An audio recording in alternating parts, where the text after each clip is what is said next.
Tour junkies. What's going on, golf addicts? Welcome to the Bump and Run episode 8, which is my favorite number. And I think this is episode 8, which I think this means we're gonna have a good show. Pat, Tony, Yeah. how we doing, fellas? Well, I'm fantastic, DB. It's been a good week, and I'm excited for the weekend. So yeah, I didn't know. I guess I did know 8 was your favorite number. Yeah, eight's a good number. I mean, it's an even number, right? I do know that. Yes. Yeah. Yeah. That was my high school baseball number, and it's just been my number. And I've had some incredible luck with it on the roulette table as well. It's just been a good number. It's a good number. Tony, What position were you, DB? I was the slowest center fielder in the region that also had a great record in the outfield. Only made one error my entire high school career, and hit had a good batting average. So it wasn't bad. Awesome, good stuff. How you doing? We're good. I got my Swannies gear. I wanted to wear it today. Yeah, it's Very awesome. nice. Awesome. Hat is really comfortable. Looks great. Got a new shirt, which I'm not wearing right now, but the wife said it's instantly her favorite shirt in my wardrobe. So scoring brownie points with the wife. So if that's not a incentive enough for people to go to the website, buy some clothes, hey, maybe it'll get you a little lucky too. Yeah, it is cognizant week, and we've talked about your dick being cognizant of the scenario. And if you need to make your wife cognizant of the scenario that you got going on, maybe get you some Swannies gear. You could use code TJ25, get yourself 25% off your entire order. Links in the description of the shows. Yeah, check them out. Support them. They got some great stuff. They also just dropped. Did you see the new drop they just put out? Boys, you need to go look at the new drop. They just dropped. I think it's called Boom. It's called like Boomland or something. It's great stuff. Pat, we actually previewed some of it at the Waste Management. I see you wearing your Waste Management Swannies hoodie today. Yeah. You look like you're also maybe going to oversee a construction crew on the side of the road. But I do kind of, yeah. Maybe I need to loosen it up a little bit. Use some of the hairs, Pat. Yeah, bring that teeth. Let them breathe down in here, huh? Oh, you're okay. You got a clashing undershirt on. That's sweet. Well, that's probably the reason I had it zipped up, because this was really not what I was wearing earlier. You know what? Actually, maybe just zip it back up. Just zip it back up a little bit. All right. Okay. This is a great hoodie though from Swannies. I love it. Speaking of the cognizant, this isn't on the agenda. We're gonna get to the agenda here, but we're talking before we came on just how freaking easy this golf course is playing. Bunch of people on Twitter. We're recording this Thursday at 1:00 in the afternoon. The morning wave is about done. A bunch of people on Twitter talking about not my Honda. We all wanted to see the Honda of old, and Cognizant takes over, and the bussification of America continues. And you got freaking 7 unders, 6 unders. Everybody's just lighting this place up. And we were talking about the bear trap. And what should we rename it? And Pat had a funny idea: the Paddington Bear Trap. What's the most beta bear? A real sissy bear that you can like Winnie the Pooh, kind of like Pooh Bear. I think Winnie Bear Trap. Was Arthur a bear? Arthur? Remember Arthur? Yeah, was he? I think he was like he was trans before trans was really cool. I mean, he was kind of wasn't he like an aardvark or something? He was an aardvark bear. He was something different. I don't know. Yeah, I mean, Arthur was really ahead of his time. Now that I think about it, like shout out to him. He's doing good. There's got to be other real sissy bears. Oh, there's some sissy bears out there. The Bernstein Bears were one. The Berenstein Bears. Berenstein. Is it Berenstein? Yeah, I think it's Berenstein. Yeah. They weren't, I don't know. I thought the dad was kind of beta. I mean, alpha. I think he was pretty alpha. Well, like Smokey the Bear is very alpha. Smokey very alpha. Yeah. Teddy bears used to be beta before really Mark Wahlberg helped change all that with the Ted movies. And really, like, I would love Ted. Ted would beat the shit out of Paddington and he would Pooh Bear. And are Gummy Bears beta? Gummy Bear, kind of beta. Although I love Gummy Bears. Yeah. So who wins in a fight between Paddington Bear and Winnie the Pooh, and whoever loses is what the bear trap gets renamed as. The Pooh Trap. Damn. Anyway, so maybe that's a comment for the YouTubers. If you're watching on YouTube, like the video, subscribe if you haven't already, and drop us a comment. What do you think we should rename the bear trap to now that the bear trap's lost its bite? There's just this the honey bear. It's the bear. It's the bear. You also had the bear from Jungle Book. What was his name? Baloo. Baloo. He was kind of beta though. I mean alpha. God. Yeah, I was gonna say he's a cool bear. Yeah, he was cool. Bare necessities. Yeah. Yeah. So anyway, maybe just come on, guys. Like PJ Tour, Cognizant, whoever y'all are, just come on. Just come on with this. It's just so lame. It's so lame. The real question is, because he hasn't teed off yet, now that we've got this tournament the way it is what's going to happen with Alex Noren? Oh God, I know. Because he hadn't teed off yet. We'll see. I mean, I think the true test of what this tournament is.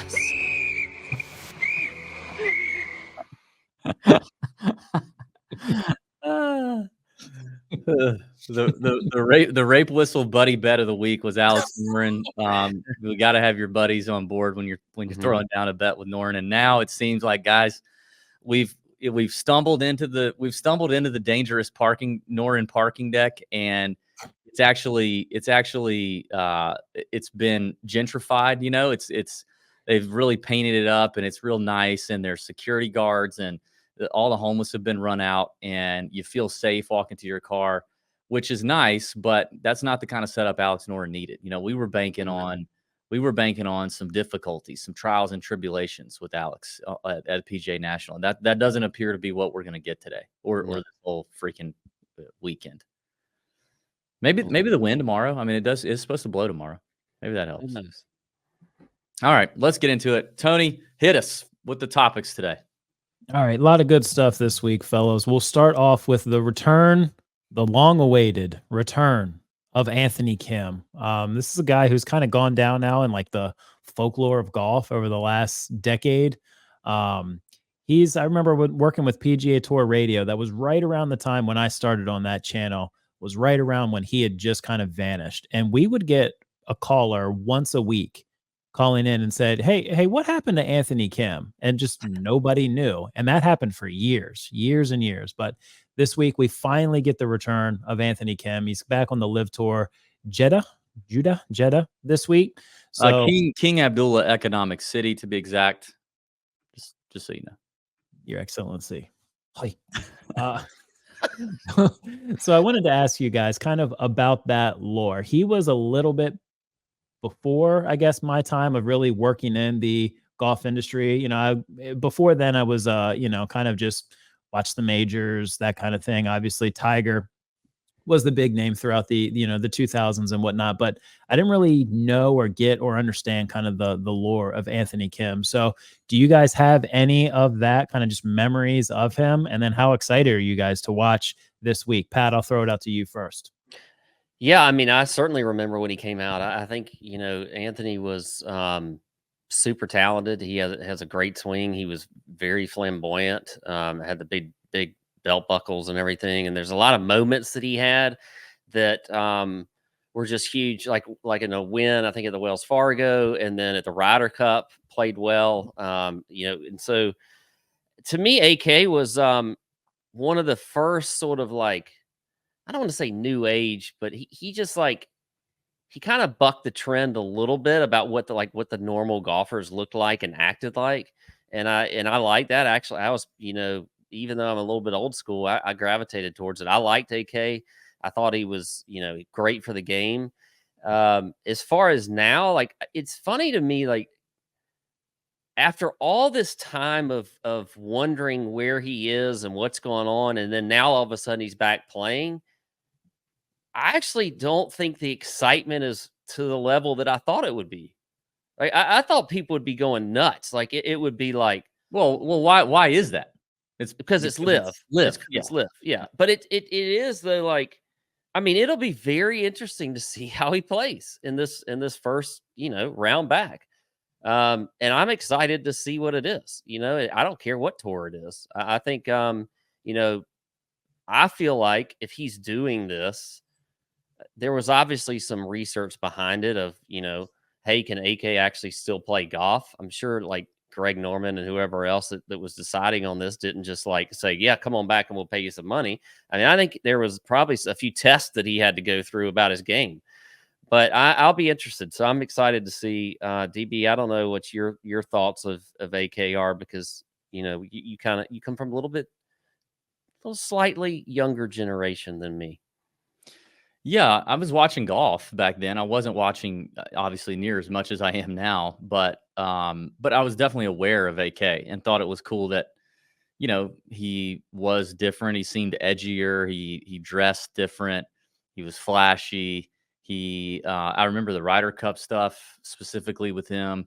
So I don't know that I have the full on, AK Chubb that a lot of other folks maybe older might. But I do think I think it's exciting. I talked about it a little bit with Danny Woodhead on the Live show.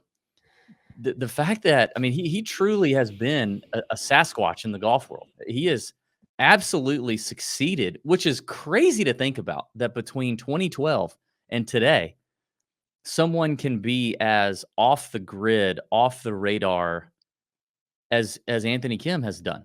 Now granted, he's a golfer, so it's not like TMZ's out there looking for him, but it's wild that we've just heard and seen nothing for so long. And now here he is. We just followed him on Instagram. He started his own Instagram account, the Anthony Kim official account. Just, I think it was yesterday or the day before, and he's putting out like content. I'm excited to see him play. My expectations are pretty low, but I'm actually more excited to hear his story. And he said that in some of his media that he's done this week for Live, is like, I'm not ready to tell my story today, but it's at some time we will. And I don't know, like it should be pretty interesting for this guy. Apparently in his pro-am today, he like just hit an absolute horrible tee shot and asked for a mulligan. So, I think the expectations are starting to get lower and lower as we get closer to the week here. But, it's exciting. And if it were the PGA Tour, and 100% the PGA Tour would have loved for his return to be back to the PGA Tour. It would have given him any sponsors exemption they would have had to give him to juice up any event. They wouldn't have paid him what he's rumored to be getting paid, which is in the $5 to $8 million category, but they would have gladly taken him back. And all the PGA Tour, exclusive, I can't bear to think about being interested at all in Live boys would have absolutely creamed themselves over the opportunity to talk about Anthony Kim being back. And so that's why the fever pitch isn't quite there where we thought it would be. But I think there's actually a lot of excitement with AK. It's going to be fun to watch. Does any of that have to do with this being, on the other side of the world? And I think he's supposed to tee off, or television is supposed to be on for them at 3:30 in the morning, US time. Like, I think that's just it's part of a global tour. You're going to have stuff like that. And just, that's the way the cards fell with him coming back at this event and whatever. But I feel like there'd be a little bit more hype where if he was teeing off tomorrow at, 1:30, 2:00 or whatever Eastern time, you'd have a little bit more eyeballs on it, obviously, but then the hype would be there a little bit more. Yeah, I completely agree with that. I mean, the tee time isn't doing any favors for him. Although maybe it is. Like, maybe it's like, hey, we just rather most people just see the highlights that we clip up from round one and not have to not see the whole thing because it might not be pretty. I don't know. He's plus 190 on DraftKings for a top 10 if you can bet on DraftKings and on Live.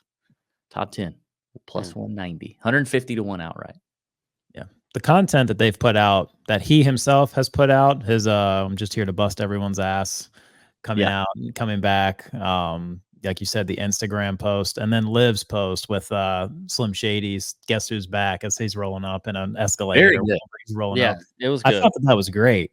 And then just the rumors, like you said, DB, over the last 10 years, 11 years now, plus 12 years, of why he stopped playing golf. I think there was a rumor at some point that he had a $10 million insurance policy and that he cashed in on that as opposed to just playing golf and coming out every week out on the PGA Tour. Yeah, it's cool to see. Like you said, it's one of those just you never really thought you would see him back, and just the fact that he's out there in front of cameras now is it's weird, but it's a cool thing. I mean, so AK is a lot like Arthur, the aardvark bear, in that way. He was ahead of his time. Play less golf and make millions of dollars, and now here he is, on Live. Yeah, exactly. Well, from one Live star to, I guess, another Live star. Maybe we'll put a little asterisk next to that statement Nice. here. But Yeah. So we got Talor Gooch. Talor Gooch made some comments earlier in the week about Rory McIlroy, which I have not seen any audio of this. He did it in an interview with Australian TV or an Australian podcast. I'm not sure which, but I've got the quote here. So I'm just going to read it. Like I said, don't have video, no context of actually kind of how he put it from Rory's comments, which I'll play for you guys here in just a minute. Sound like he was led with the question a little bit, but he was asked about Rory playing in the Masters and himself missing out on a Masters invitation. He said, if Rory goes to win and completes his Grand Slam without some of the best players in the world, there's just going to be an asterisk. That's just the reality. Which Rory, to his credit, took a little bit of the high road a couple days later in his press conference, which I'll play for you guys here. Let's go. Oh, and the asterisk. Look, the Masters is an invitational, and they'll invite whoever they think, warrants an invite. And I mean, I think, to be fair to Talor, I think if you read the entire, like, the question and then the answer, it's not as if he just came out with that. I feel like whoever did the interview sort of led him down that path to say that. So I'm giving him the benefit of the doubt there a little bit. He basically just agreed with what the interviewer asked. But at the same time, Joaquin Niemann got an invite, and I played with Joaquin in Dubai a few weeks ago, and he went down to Australia and won. He was in Oman last week. He's been chasing his tail around the world to try to get this, either play his way into Augusta or show enough form to warrant an invite. And I don't know if the same can be said for Talor. So DB, I'll throw this one out to you. The internet has had a great time with some of this too. Somebody changed all of Taylor's Wikipedia information and just put an asterisk on like every single line, every single mark. So kind of an open floor with this one to you. What are your thoughts on Gooch's comments? And I know we've talked a little bit during the week just about the Masters field, the size of it, that kind of thing. So I'll throw that out to you. Also, Data Golf got in on the joke, which I thought was kind of crazy for a data site. They put like an asterisk thing up on his player page. I give Rory a lot of credit here because he takes the high road in the interview, and whether or not Rory actually read or watched all of the context around that quote, or one of his people did and one of his handlers did and told him the context. Either way, he did what most people on the internet don't do, and that is look for context outside of just the quote. And he came to the judgment that, that what Talor said was not quite as bad as people were making it out to be, and he didn't think that it was worthy of the reaction it had gotten, and took the high road again. But you can't dispute what Joaquin Niemann has done and how he's earned his way to an invitation. And you can't dispute that Talor hasn't put in the same kind of effort. He didn't do the same thing last year when he didn't play in the US Open qualifiers. So, I was pretty impressed with Rory's response, frankly. I kind of think, Danny Woodhead had an interesting take on this. He said, what if Gooch, he said, sometimes athletes say stuff and sometimes they do it on purpose. Personally, my opinion, I don't know that Gooch was really thinking ahead this far to do this on purpose for this reason. But Danny said sometimes they say stuff to create a shitstorm to motivate them. And he's like, what if Gooch takes all this hate and just goes on a run and he rattles off a couple of, he won 3 times on Live last year, had the best season of anyone on Live. He's had kind of a slow start this year, but What if he just rattles off a couple of, I mean, there's 3 live events between now and the Masters. What if he won 2 of them?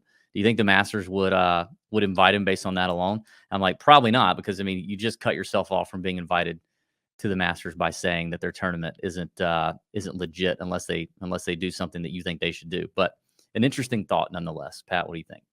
Yeah, I mean, I do think I agree with you on Rory. I mean, I think his comments were very well thought out, and he, definitely took the high road. And I think he's right. I mean, Neiman did the things that he needed to try and do. He traveled the world. He won the Australian Open, or won in Australia, played other DP World Tour events.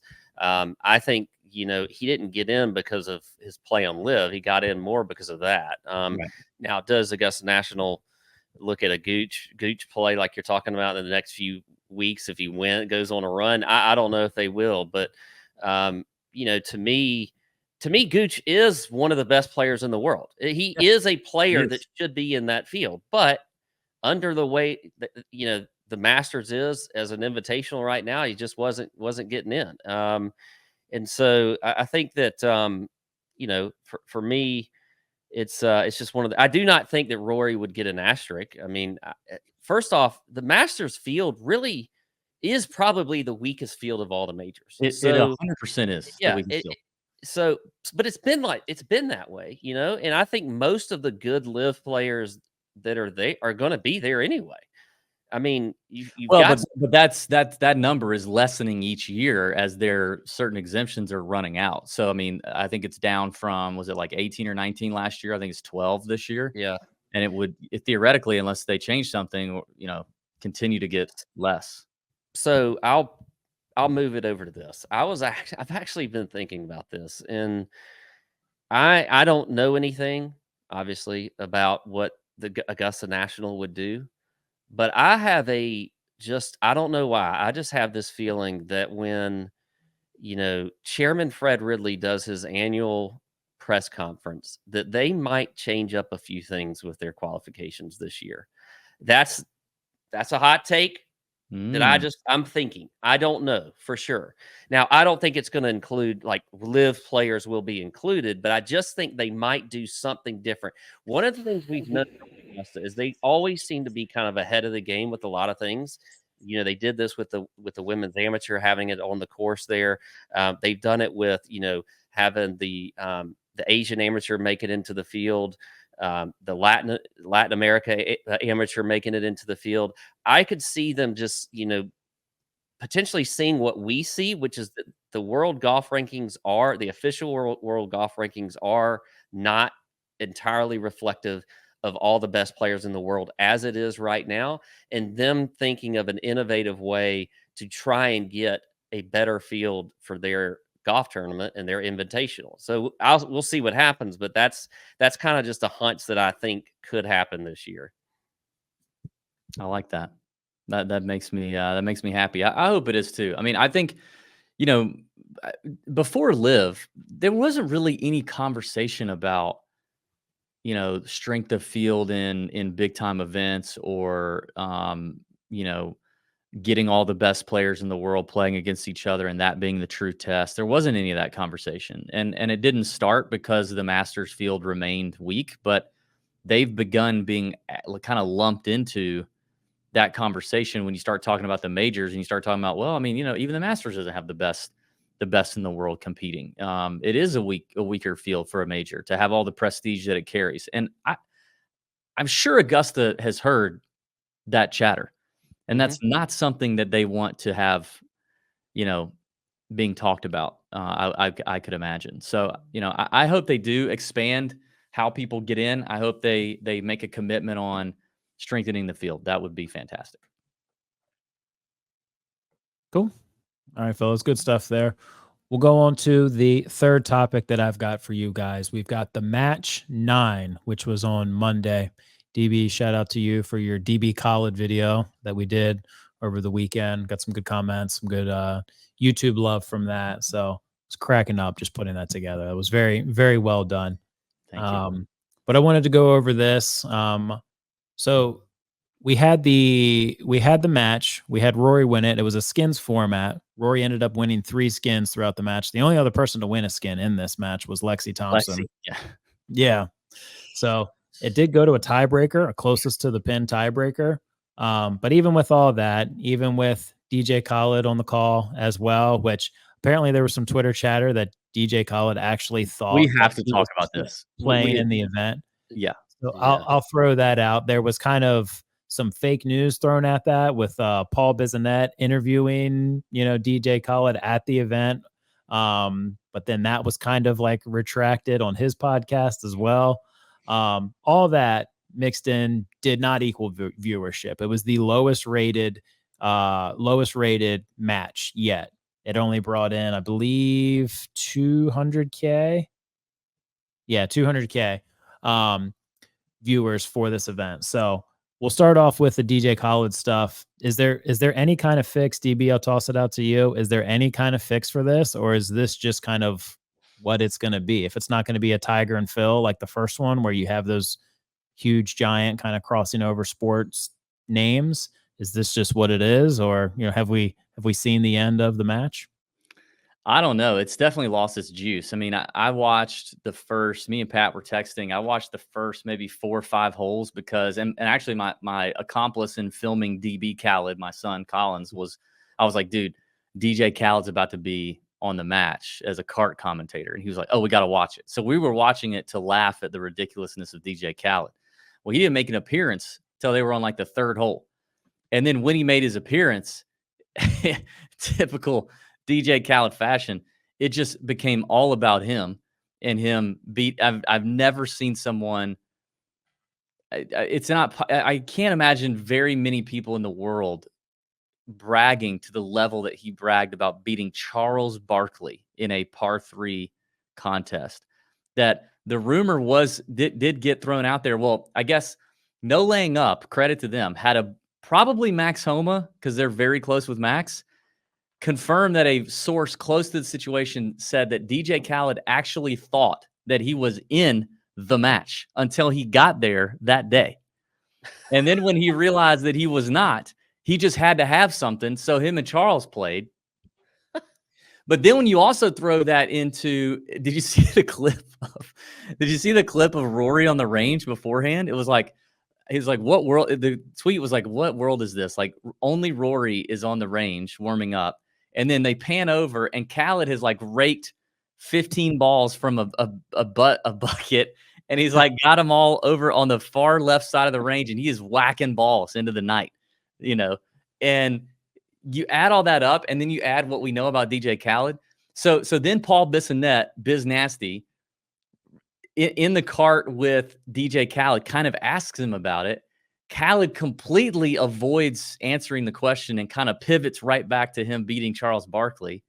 And then it comes back out that, and so Bissonnette was trying to say like, no, that's fake news, no laying up. Well, then it comes out, Bissonnette even goes on Twitter and goes, actually, no laying up. I think you guys were right.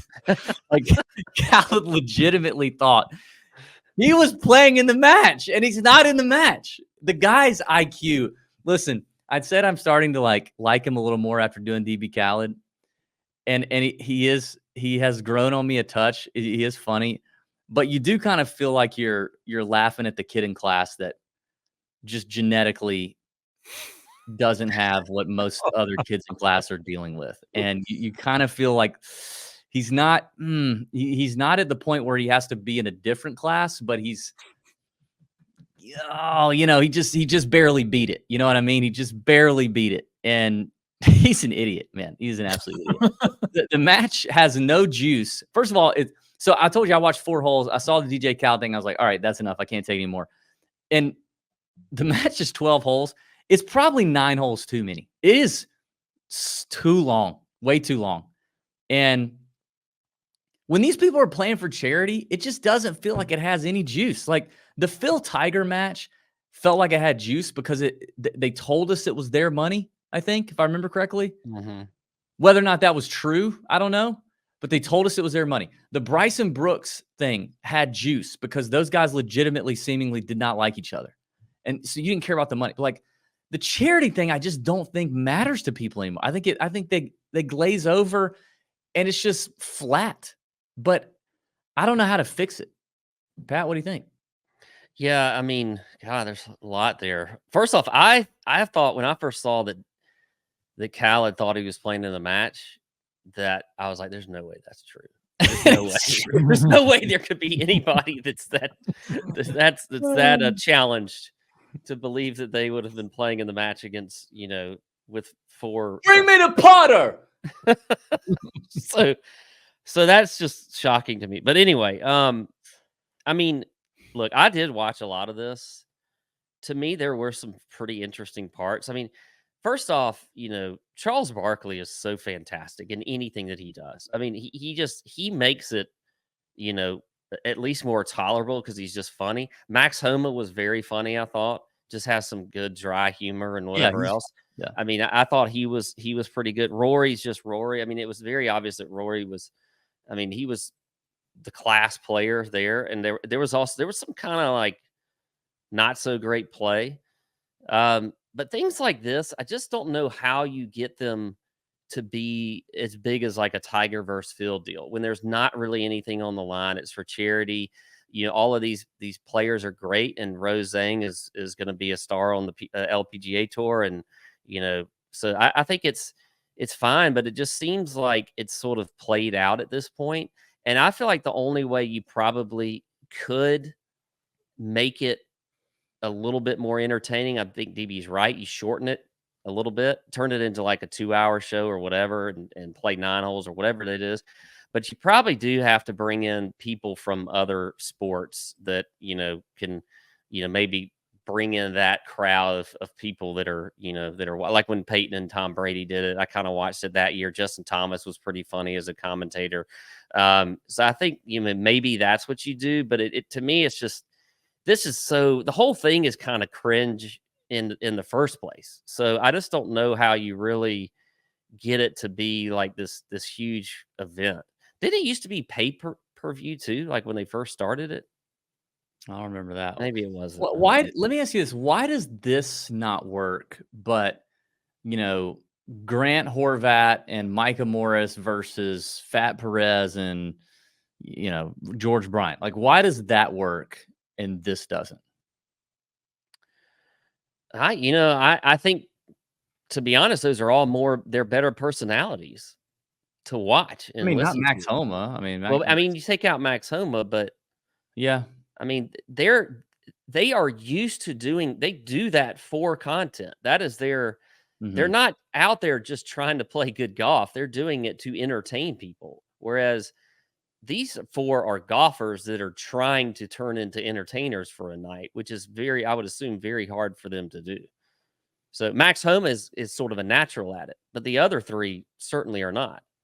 Well, and even if the tour does such a job of whitewashing their best stars and shutting down personalities, and then these guys make money, and then their agents get involved and don't like them mic'd up, don't want them too exposed, too out there, and so they can't really be themselves, a lot of them, and they have to be so guarded that's difficult. So I mean, maybe it's maybe it works for professional golfers to be involved in this if they start to lean more into the the lesser known guys that are just funny and have good personalities, whether it's Joel Damon but then the casual person isn't gonna like Ben On would be funny, Joel Damon would be funny.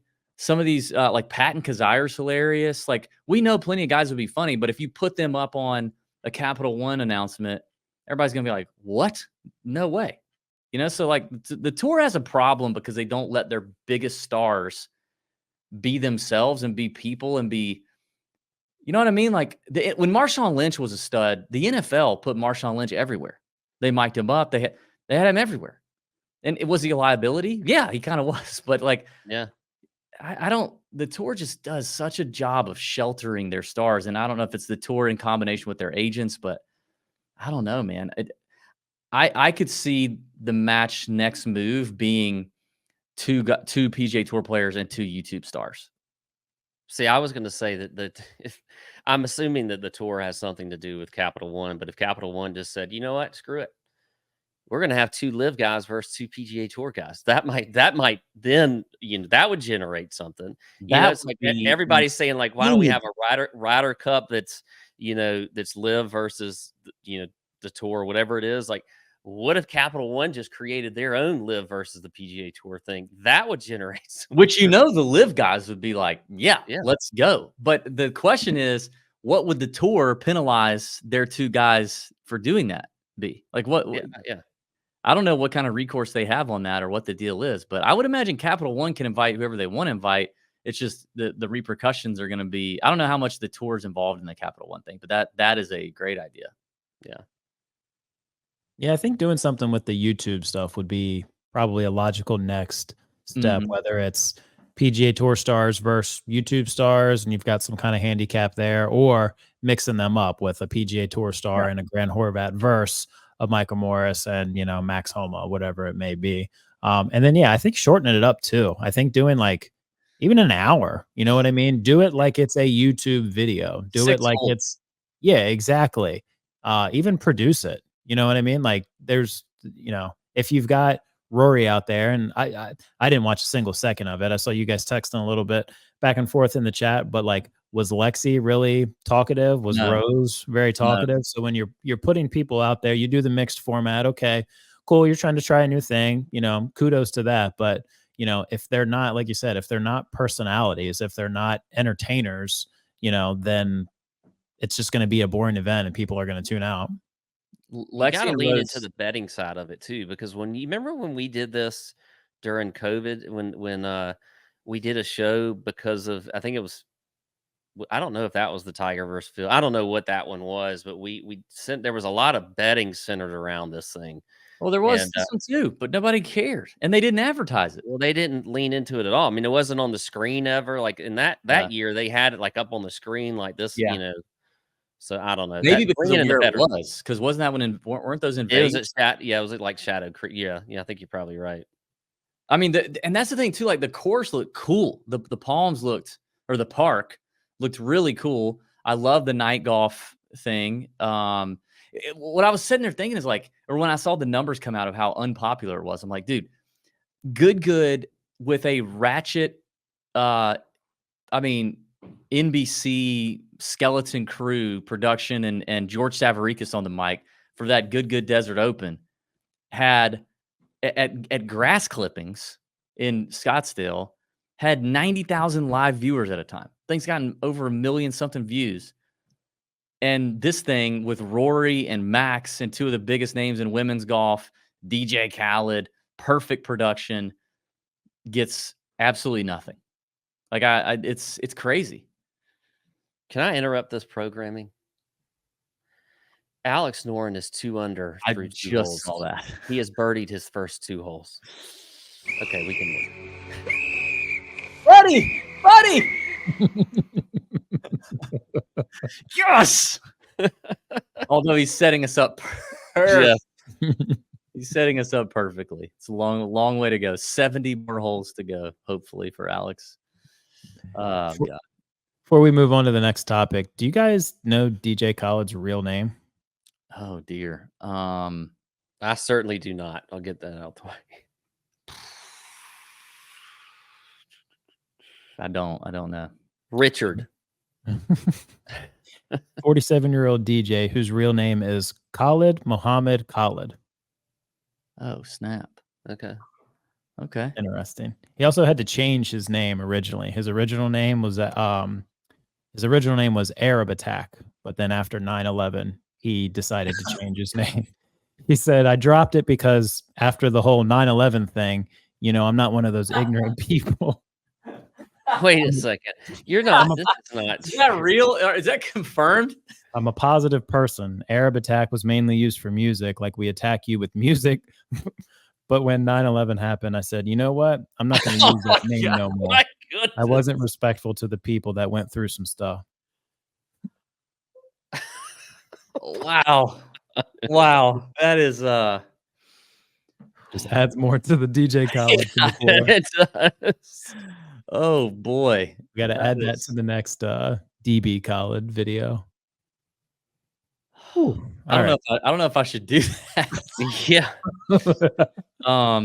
I'm just picturing at whatever point this was, 2 decades ago of him coming up with that name in a room with his buddies, and just how that went down.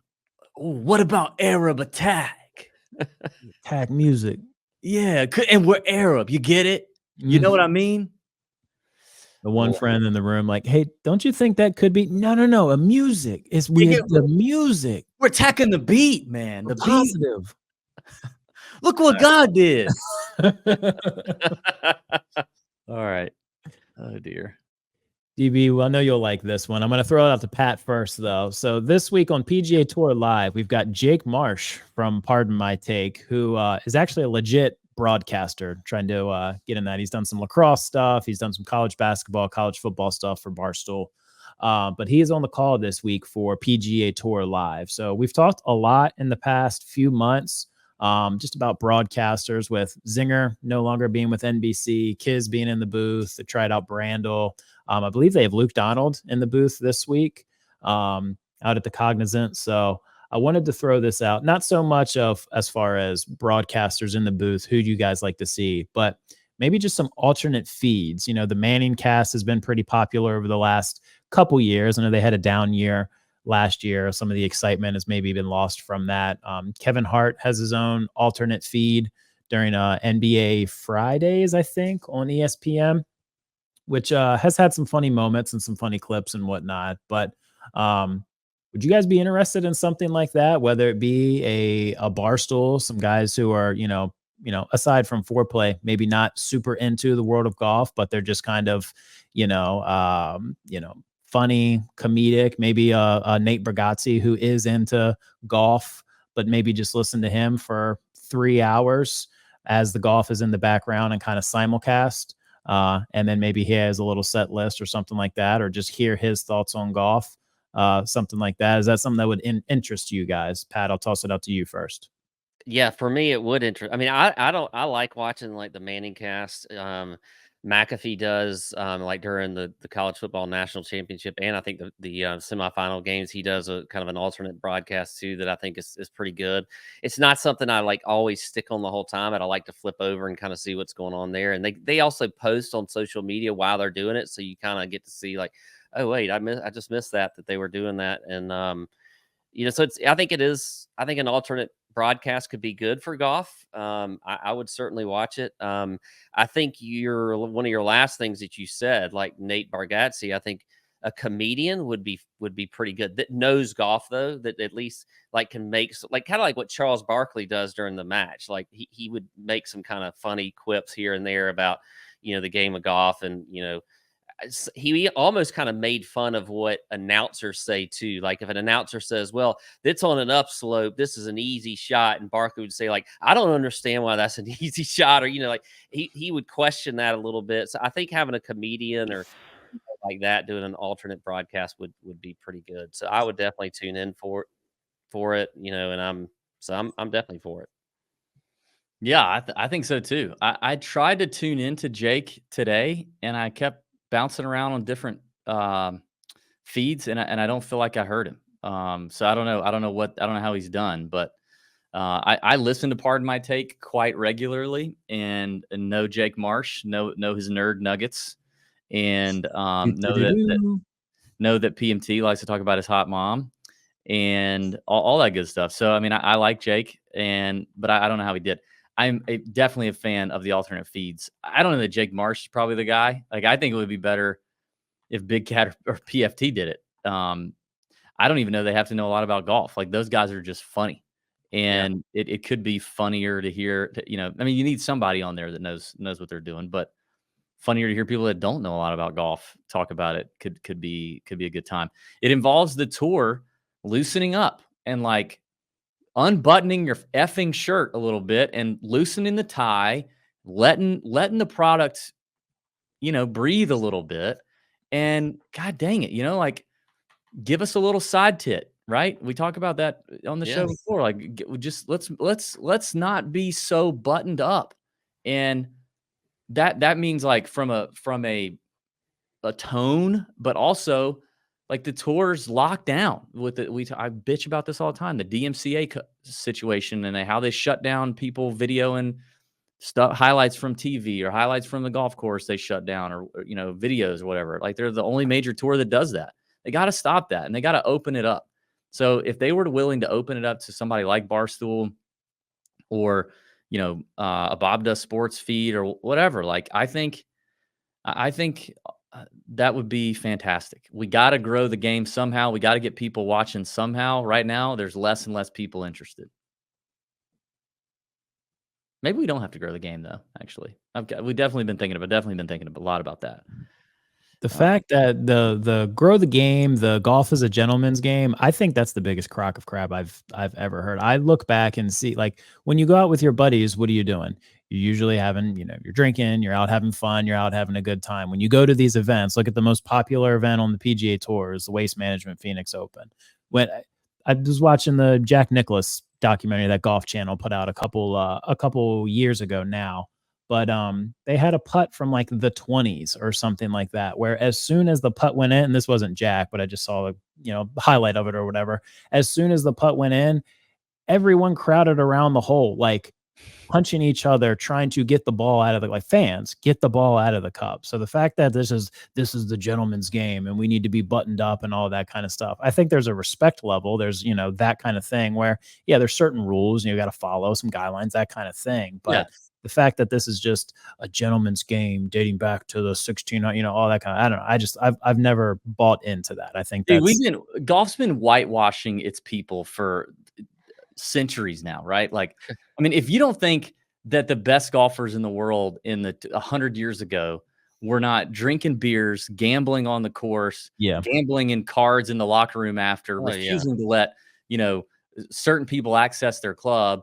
And if they, if they're traveling or they just won a tournament and they saw some, Marilyn Monroe type, they weren't like, hey, come give me some of that sweet, like they wanted women, alcohol, gambling. Like, so it's just like golf just decided at some point, we're just going to cover all that up like a deacon, in church.